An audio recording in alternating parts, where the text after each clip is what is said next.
C'est une journée où les rayons du soleil tapent bien fort. Malheureusement, ton activité impose que tu t'y exposes. Je partage une astuce. Je te montre. Après, je t'explique. Ou quand tu pars au stade, t'entraîner avec un temps comme celui-là.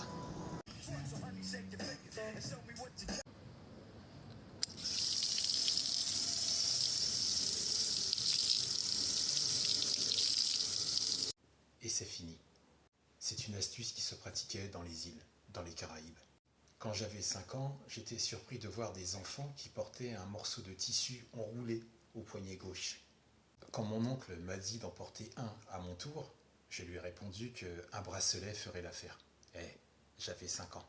Un vieux morceau de tissu issu d'un t-shirt éclaté, esthétiquement, je ne trouvais pas ça terrible. À ma réponse, mon oncle, bien évidemment, a éclaté de rire.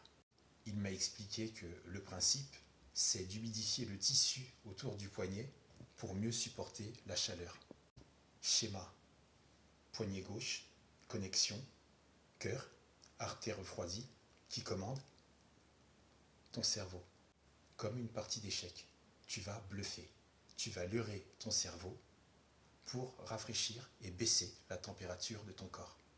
Dans ton cerveau, il y a une partie qui s'appelle l'hypothalamus, qui sera influencée et qui agira comme un thermostat et qui se permettra de monter ou descendre la température de ton corps selon les informations qu'elle percevra et bien évidemment du leurre, du bluff que tu vas lui donner. Donc selon le chaud ou le froid émis sur ta peau.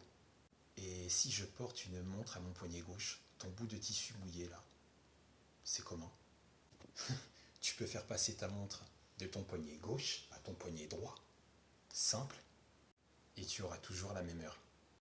Ce que je porte, non, ce n'est pas un vieux bout de tissu déchiré. Mais pour moi, c'est beaucoup plus pratique. Une poignée absorbante, facile à enlever, facile à remettre. Après, si tu veux découper, déchirer un t-shirt ou porter un bandana, libre à toi. Ensuite, porter une poignée bande absorbante, ça élimine un tas de questions autour de moi.